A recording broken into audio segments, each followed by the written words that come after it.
Hello ladies and gentlemen, we've been playing now on 13.10 for quite some time. Before we head into patch 13.11, I wanted to give a shout out to my own cameo, a little ad. If you want your own personalized speech or you want to send a gift to a loved one, then my cameo is for you. I can personalize it, I can flame you, I can hype you up, you have some big tests coming up, boom, cameo. My Metafy is also open for business if that's what you're interested in. Let's get into the nitty-gritty. So basically 13.10 has landed and we have enough volume now to kind of make a conclusion on what was obviously OP.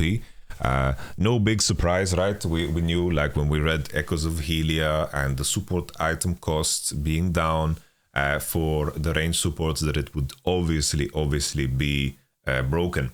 And additionally, of course, Yumu's Ghostblade has completely ran the server, and it was kind of funny when they, Riot did release, we're going to make some changes to Yumu's and we're going to reduce 5 ability haste, which was kind of crazy, right? We also saw some abuse cases for Gale Force where damage was way too high, the Yasuos and the Yones, but I felt like, they were still fine and reasonable. But I think, all in all of these changes that are here make sense. What was having success in the meta? The Assassins were obviously broken, the Kha'Zixes, the Rengas, anything that can utilize Lethality and Yumu's Ghostblade well, were obviously giga overperforming, which was a struggle. And just because these Lethality champions were performing well, then tanks followed as well, and they also performed well, right? Tanks performed well, and then additionally, support items were way too OP, and then the idea, if sometimes the AD carry class dominates the support meta, and sometimes the support meta dominates the AD meta. And it was very evident that the Karmas and the Milios, these champions are just far too strong. I am completely surprised here that there is no nerf to Trinity Force, there's no nerf to Milio, especially, and also like no nerf to Rakan is another example. These are the things that I'm kind of surprised by when I look at the grand scheme of things. I think 13.10 didn't really touch top lane that much, and it was kind of the same. Mid lane, I think that the Yumu's Ghostblade buffs was overpowering any potential impact of a beautiful lost chapter. I think that Yumu's Ghostblade being nerfed is really good for the sake of the champions that want to buy Lost Chapter on mid, right? So that's like an additional layer. Like Talon was dominating, running around the map, and being the CEO, Talon has so much tempo on the map that all in all, it was kind of rough. Very rough for these Lost Chapter mid laners to keep up. But let's run through the changes. Q damage 30, 130 to 40, 140. Let's just double check how. I don't know why this is a flashbang. Let's just double check how this works, because the Q damage having those numbers is kind of strange to me. So it's just 65% AD and 60% AP. That's why the numbers are inherently quite low. And this means that it has just a 10 base damage buff, which can be relevant in some cases. But the main thing here for Akali is these type of buffs only matter in the context of melee versus melee matchups. Akali for top in a lot of matchups has, she bleeds too hard against a lot of the bruises that are being played top. And then on mid, she never really had a weakness in finding lethal ranges. Her weakness is more about the fact that she is just very breakable in lane, right? And I don't think this necessarily pushes her over the edge. I think it's like a fine buff in the context of later levels. You do Q, like with the energy ranges, you do Q like up to 3 times. And these damage numbers can add up. It's also an AoE ability, but at the same time, I could argue that it's not, because it's very rare that you hit multiple targets with Q. Already if you did, it's a wonderful value. But I don't think 10 flat damage is going to help her necessarily. The key question here is if this Q damage is going to create a circumstance where she can one-shot range minions, potentially level 5, with 2 Qs. This is something that could be interesting for Akali in terms of her pushing power. But other than that, I am not super excited about this. Q cooldown, 2 second down on Q. WAP ratio 55 to 6, W summon range 500 to 525. You know, this is a fine buff. This is a fine buff. Still very hard to play this champion with how fast the game is, and his laning has been attacked, but 2 seconds down on Q it makes me curious enough about Azir to want to try it. IVERN, Q jump logic adjusted, W on hit damage applies to allies, enemies in brush revealed, E refreshes if no enemies hit.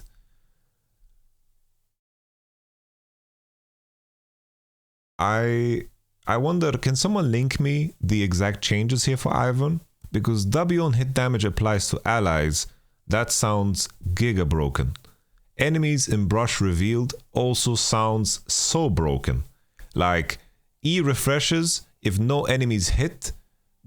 Everything that I just read here about IVERN is going to make him into a giga S tier champion. If Q jump logic adjusts,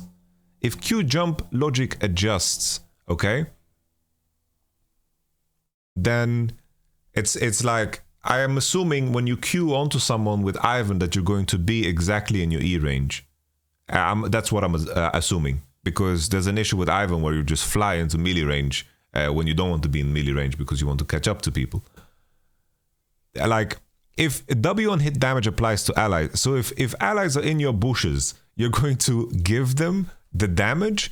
This is like, IVERN is going to be the most broken champion in the game. Just play it every role. And E refreshes if no enemies hit. So it's gonna poof, and then you get another shield just because you didn't hit anyone? No way! Enemies in brush revealed is also so broken. There's no drawback for placing W. But I'm just, this makes this champion unbelievably broken. Unbelievably broken. Look at the damage that IVERN W gives to allies, okay? W, 30. It's 30. With AP scaling. Up to 60. This is insanity. And then the fact, so basically, brushes will give you permanent vision? Is that what they're saying? So in a situation where enemies are in your bushes, they're just revealed perma? So you can just place a bush, and then you have vision over this area until the bush is gone. This is going to make IVERN, it's like lock in IVERN, play it mid, play it top, play it anywhere. There are videos on the changes. Do you have a video of the changes? Guys, if you can find me the changes for the IVERN while I continue, I would greatly appreciate that. Let's continue. Autos no longer miss when target leaves vision. Good quality of life change. Total AD on attack 90% to 100%. Also, good quality of life, but at the same time, it's like one of the situations where it's like they have shifted so much of the power in items to like on-hit effects. So this is like probably the worst time for Kalista to get such a buff. Base AD growth is just a buff considering the passive, okay. Q plus E damage increase to compensate for base AD changes. Health regen growth is up, okay. And then base health up 25. E cooldown, wow, that is a massive change on the E cooldown. Massive change. 4 seconds down. So basically, this will open up the idea for playing maybe Stormrazor Kalista with Q max. I could see something like that could work. But I think Kalista is more reliant on... Can I post a link of a video I watched? Yeah, sure. Of course, as long as it's related to IVERN, you can, yeah. This sounds interesting. I think these changes are interesting enough for me to consider Kalista but then the underlying thing that matters super much here is how big is the nerf to the support items. Because if Nautilus is the CEO of botlane again, right? Because they got some minor buffs to even Shroud and Solari. If the other support items are weak enough, then maybe, just maybe, the biggest buff to Kalista is the fact that the enchanters are nerfed, right? Rek'Sai, Tremors rate 1 second. So it's basically like the tick of spotting enemies. 1.5 to 1 second. I like that. Okay. P max heal 20 to 190. And it's now with your max HP to incentivize you buying like the Black Cleaver and the Stride Breakers and so forth. Q cooldown down 4 seconds to 4.2. Q reveal duration 5 seconds to 3 seconds. So is this in both forms? Or is this just Q when you're under the ground?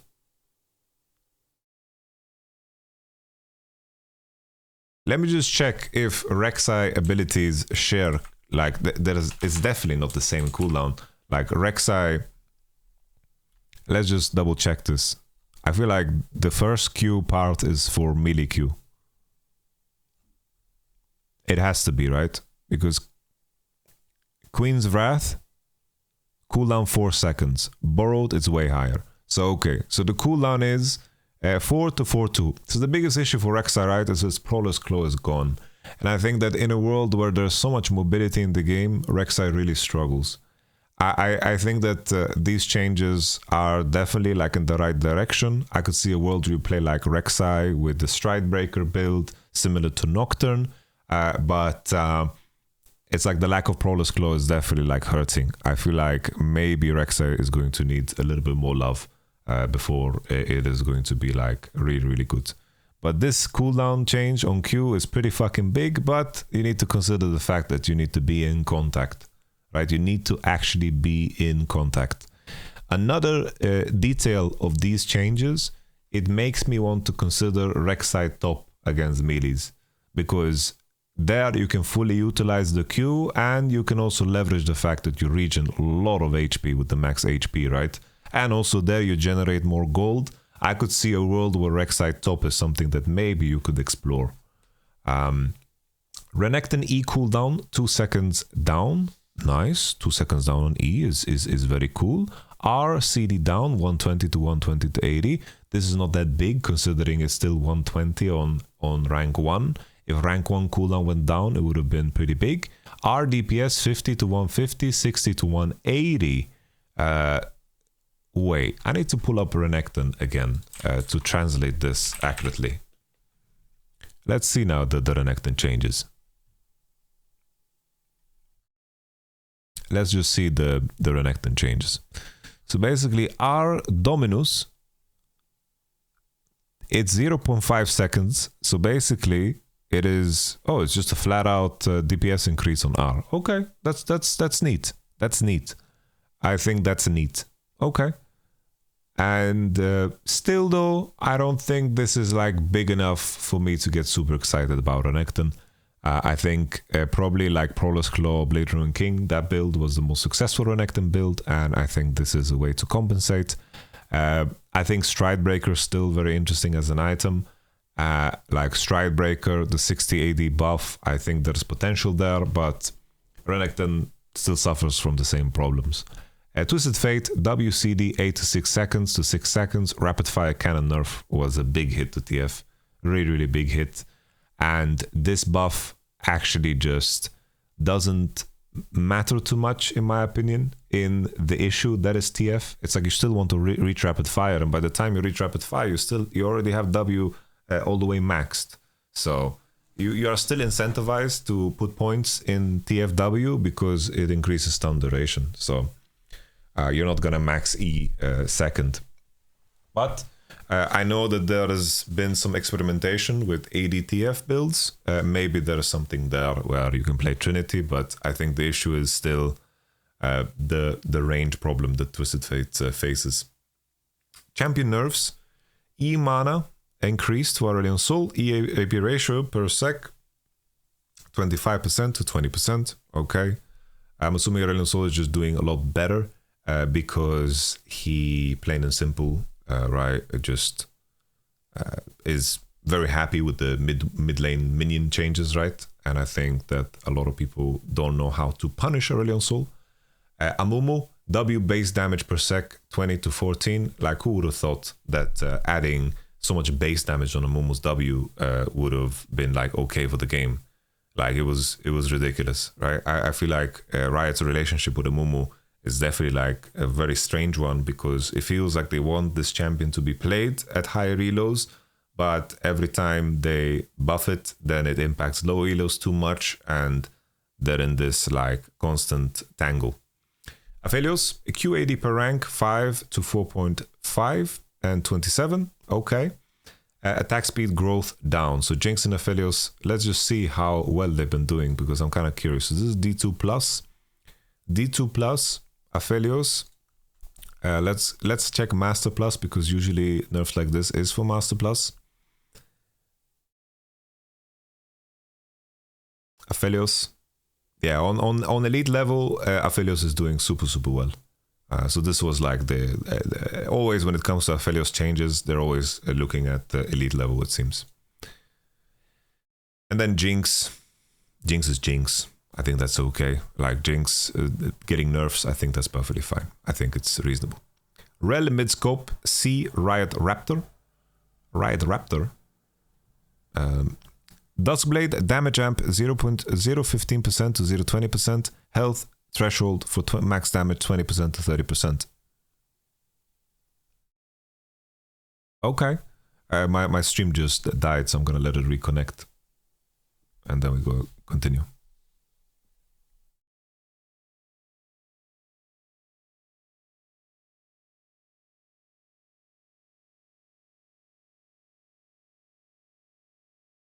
Seems like it's not reconnecting, so I'm just gonna continue. Alright. The health threshold buff is definitely like big. But I don't see myself wanting to buy Duskblade that much over Eclipse. But this is like a decent buff. This is a decent buff. Kraken Slayer, damage type magic, change to physical. Wow. Big.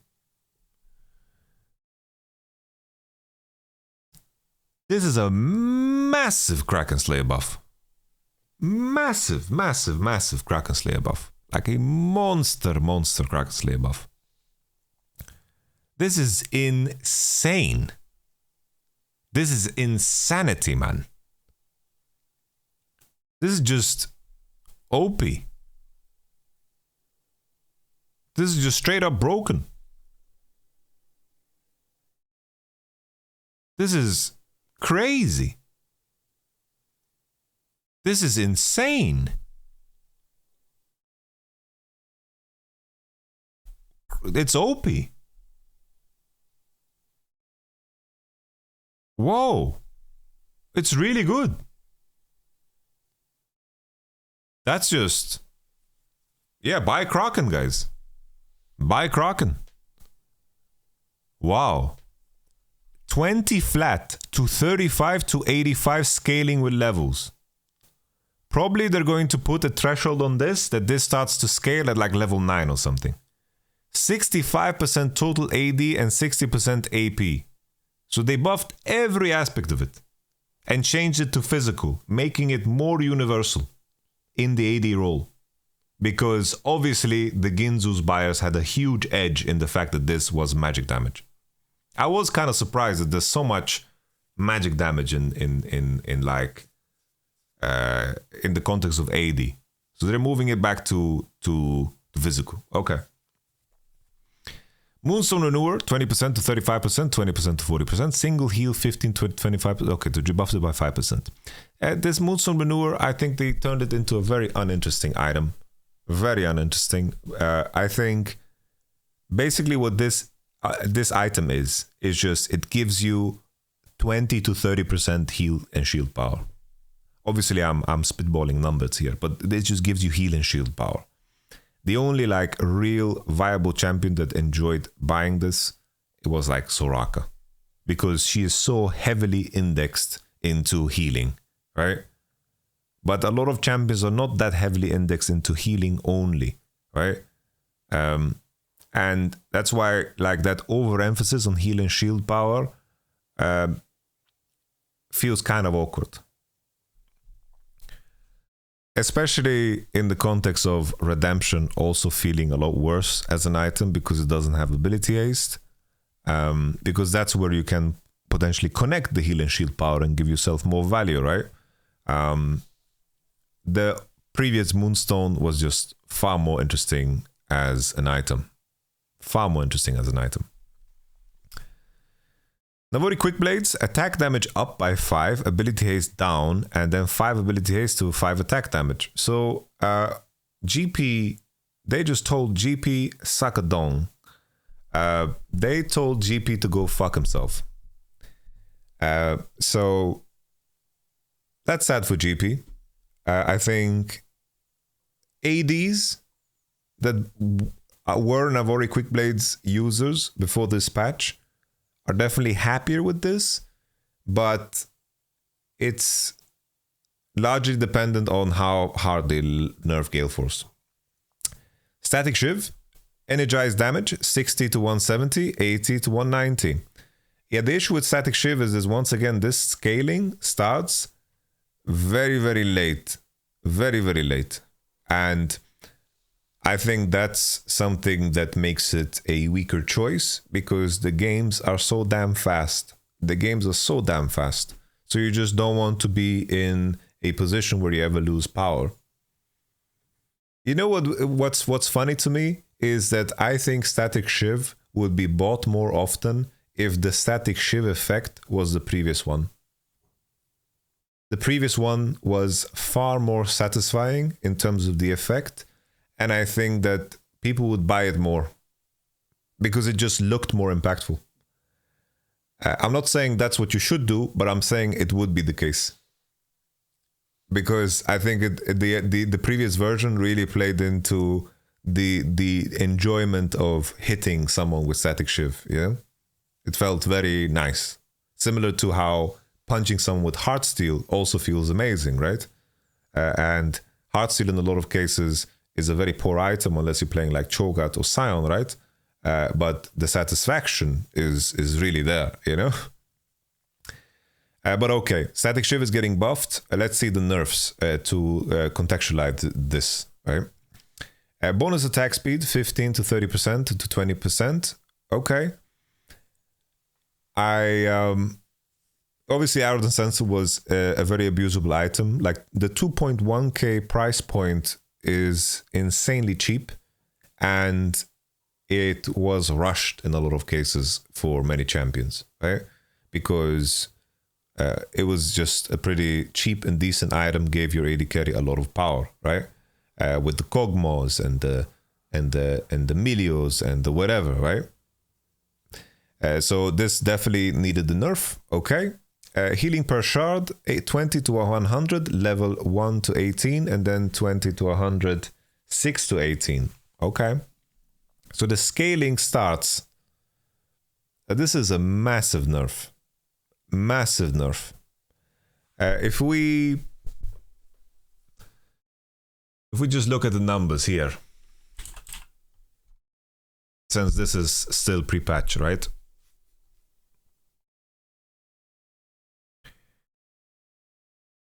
You already lose so much at level 6. So let's say you realistically you finish this item around level 7, around level 8, maybe you're having a great game level 6. You're going to be lagging behind and then it will balance itself out, right? At some point. But it's a big nerf. Let's take a look at the other portion. Damage per shard, they did the same for the damage, but the peak is smaller. This is a pretty damn big nerf. Well, obviously this item needed a nerf. It's like when we did the first patch rundown before it was even played, right? The reason I mentioned that this has been a full-on like enchanter meta with the Jannas and the Milios and the Rakan even, right? It's, well, this is like elite tier, so let's pull it down. I think the lower you go, the more clear it is that well, Ramos is just the GOAT. That the supports that bought the support items like Ardent Sense and so forth really had a good time, right? But okay. Echoes of Helia really deserve nerf. There were so many abuse cases with Font of Life that really made this item crazy. Runan's Hurricane, 30 to 15. Runan's Hurricane, when you read that item, it was definitely like very strong. Deserved nerf. Okay. Active damage, 150, 350 to 250 crit to 150, 350 to 200% crit. Okay. Maximum execute damage, 160, 150. I think, alright, that's alright, you know, that's okay. I think nerfing Gale Force is fine. I don't think this kills the item. I think it's still the same item. You would buy it in the same spots. I think this is okay. Yumu's Ghostblade, bonus lethality 8 to 20, 3 to 12. Thank God.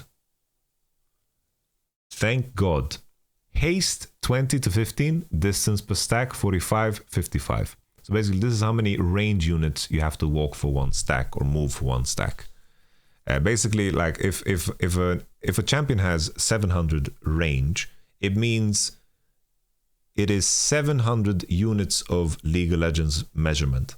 So if a champion has 350 move speed, it means that you walk 350 range per second. That's how everything is measured. And distance per stack, it means you get one stack per 55. So this is a pretty meaningful change for Ghostblade. I think it's a reasonable nerf. I still think this item has a lot of use cases. I think the main issue for lethality users is that the variety of lethality items is rather limited. I don't think they necessarily have issue in the mythic slot, but I think the follow-up, this is where, you know, some issues are. And I think that that's where maybe they should create some diversity, but at the same time, they don't want those dashes and those annoying effects to be in the game, so I don't know what the solution is. At least that's what I felt, that, you know, sometimes you can't find the perfect item for yourself to buy. Stormrazor, attack damage 55 to 50, energized damage, total AD down. This is a pretty hefty nerf. Maybe now the main context here for Stormrazor is, I think we might just see a case where ADs will just buy Kraken. Like, this Kraken buff is so damn big, it is crazy. It's straight up crazy to me. I think we will be in Kraken world. We will be in Kraken world. We will straight up be in Kraken world. So we shall see. Let's take a look at the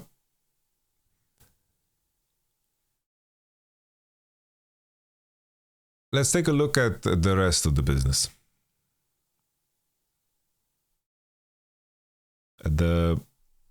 Someone posted a video of the IVERN changes. IVERN's mid-scope update rework is here, and honestly, if you are one of the 12 IVERN mains, don't get too excited. For the good news, his auto-attack range got increased by quite a lot, so that's pretty cool. And now for the nerfs, I mean rest of the rework. His passive now costs more health and more mana, and it takes more time for the jump. No, this is old. They deleted this. They deleted this. They killed these changes.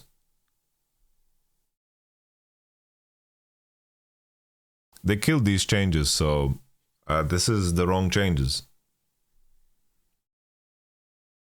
They just straight up killed these changes.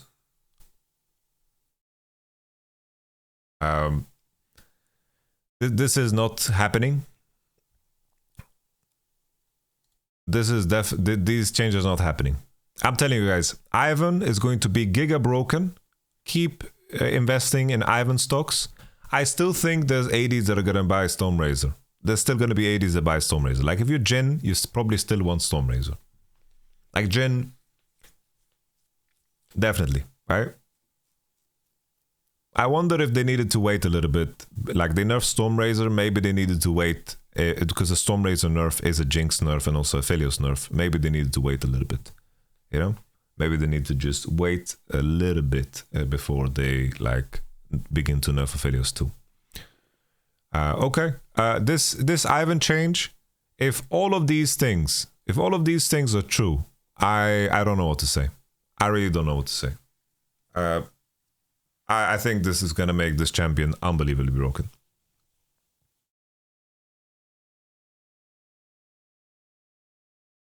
Kraken buff, I think, is not bad to nerf Jinx and Aphelios. I think Kraken isn't like an optimized item for Aphelios or Jinx in its current state. But we will see. Like, this Kraken Slayer change is crazy. This looks really, really strong. I think just if all of these changes are how I interpret them, I think that IVERN will be 100% pick ban. Something that I can't understand is how can Milio dodge nerfs every patch? How can it just dodge every patch? I don't know. I'm in shock. Why is Milio like look at Milio, okay? So this is 13.10, okay? Milio Diamond Plus, okay? Diamond 2 Plus, Milio is performing really fucking good. Rakan same, dodging bullets left and right, you know, he's got improved on the patch, you know. And let's take 13.9, 13.9, 13.8.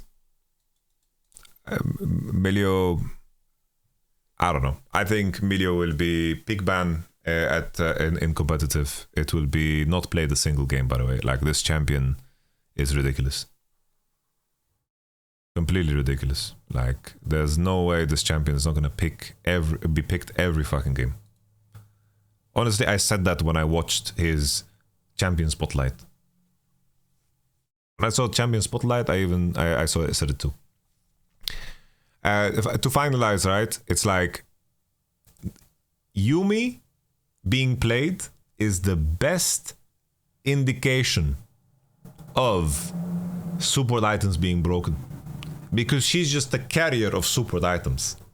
If Yuumi is being played, which inherently is a much weaker champion, then it means support items are just so broken that you just need someone to stay alive and to trigger them.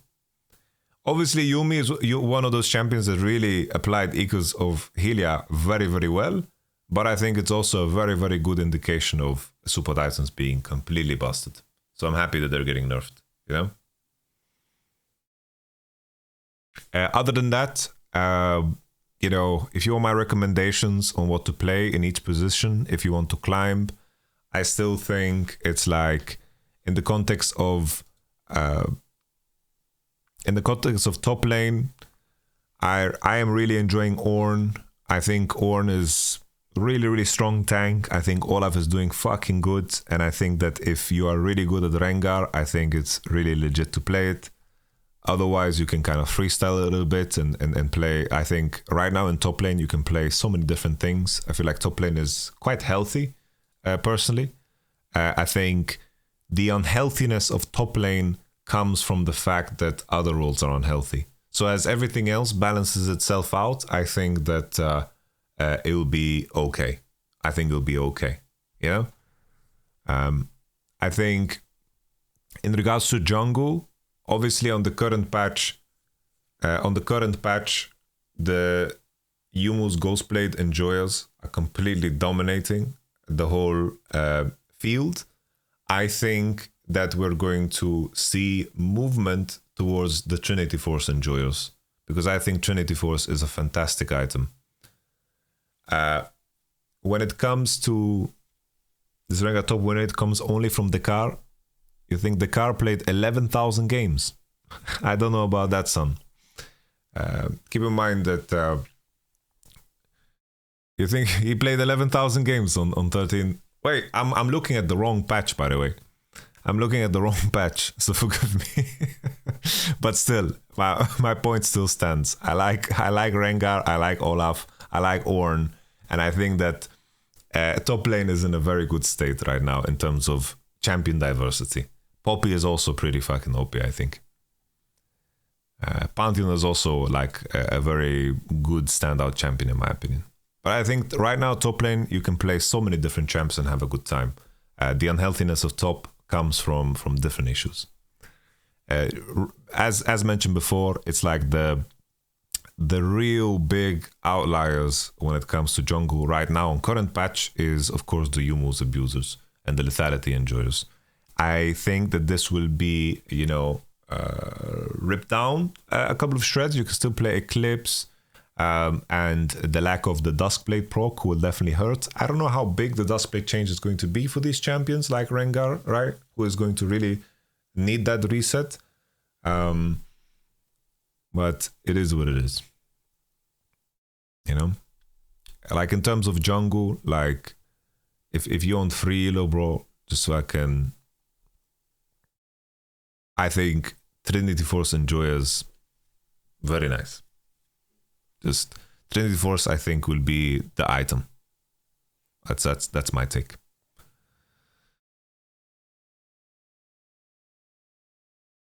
Oh.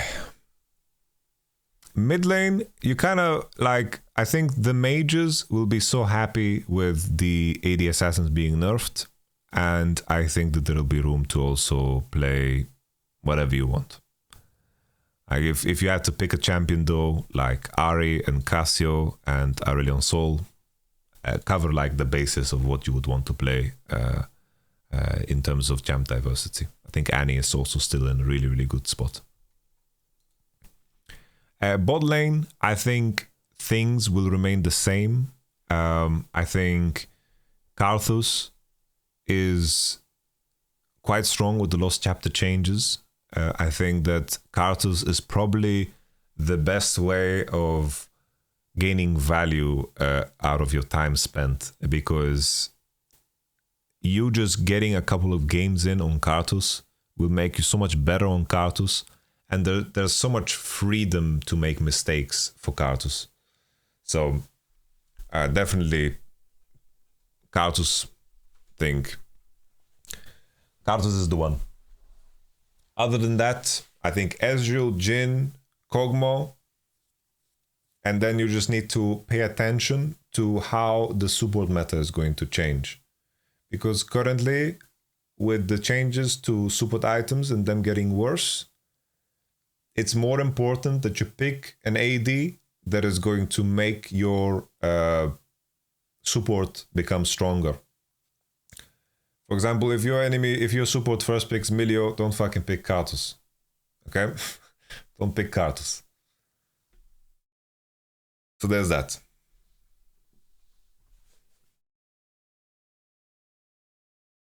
I think Jhin is still fine after Stormrazor and Gale nerf, yes.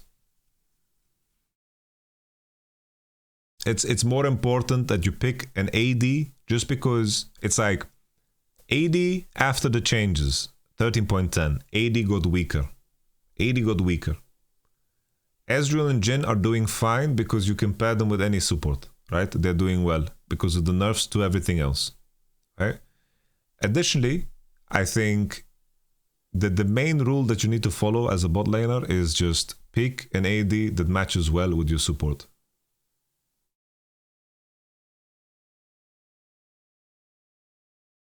For some good Trinity Force enjoyers. There's top laners, right, that like Trinity Force. The Divine Sunderer bios. I would consider like Viego. I think Viego with Trinity Force is quite good. Zeri is fantastic with Trinity Force, right? Like we can pull up Zeri, like Zeri with Trinity Force.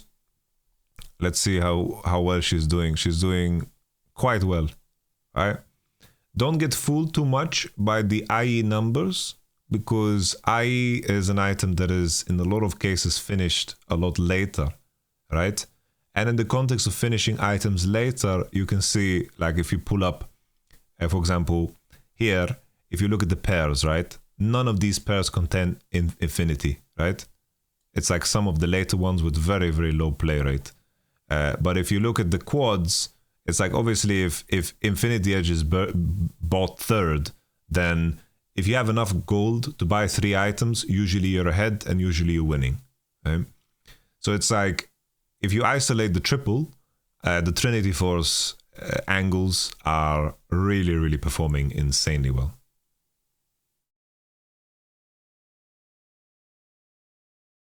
Don't get fooled by like something like this. Oh, Infinity Edge, 3,000 games, Infinity Edge. No, Infinity Age is always bought third or like later in the game, right? And those numbers will always be inflated, right? It's like if you look at the Quinn, right? This is 4 items. 4 items, like the win ratios when you reach 4 items are fantastic. It's just that it implies in a lot of the cases where you finish more items, you're also more ahead, right? So don't get fooled by things like this.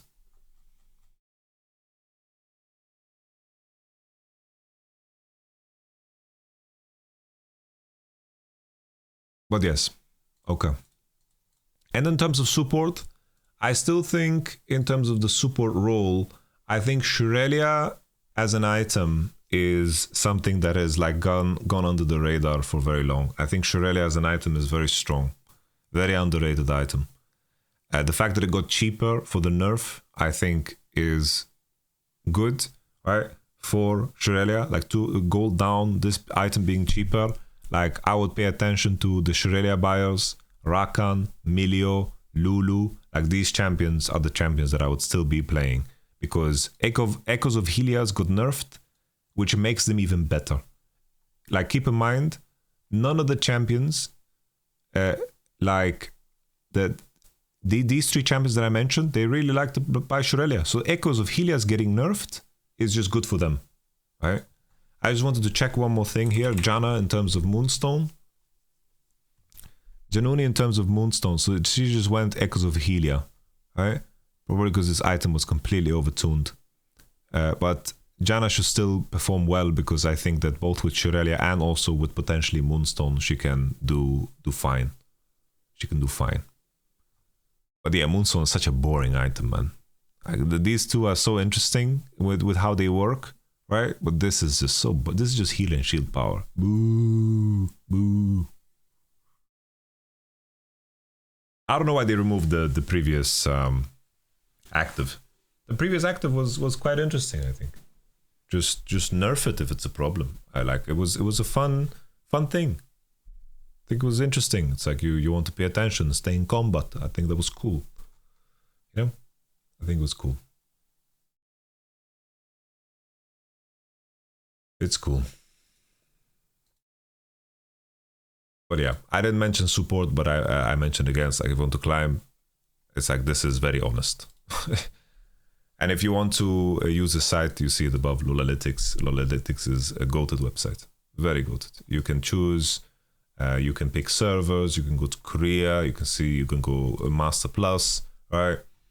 It's like you obviously sample sizes. The reason I look at Diamond 2 Plus and Diamond and I look globally is because I want to have a bigger sample size, you know? Moonstone looks good only if your whole team is actually going to fight together. Not the case for low elo most of the time. But you can say that's true for any item, right? It's like Moonstone is just heal and shield power, and that's it. It's just heal and shield power. And that's it. It just gives you heal and shield power. And then I want to highlight as well why Trinity Force is so good is just the Trinity Force buffs were so massive. A very important detail is Heartbound Axe, the biggest buff to Heartbound Axe is the fact that it's built out of double longsword. So you could walk with double longsword to lane. That's such a difference maker. You can just buy 2 longswords. It might sound absurd and silly, but the fact you can buy 2 longswords is such a big deal in terms of the health of the item. Really, really big. Doesn't Shurelia suck if you're losing? I don't want to be pressing it into a team just to get aced. I think that your logic in surrounding the game is quite poor. You know? It doesn't make sense what you're saying, my friend.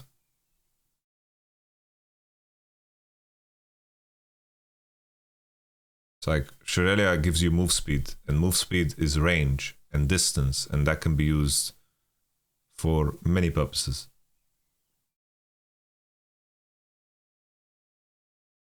But yes, just the fact that Heartbound Axe got changed and the build path isn't like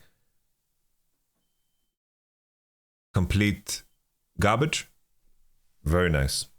And then the changes to the efficiency are also very, very nice. Okay. Okay. I wouldn't say the Trinity Force is broken though. It's just a good item now. Yeah, okay. That's it.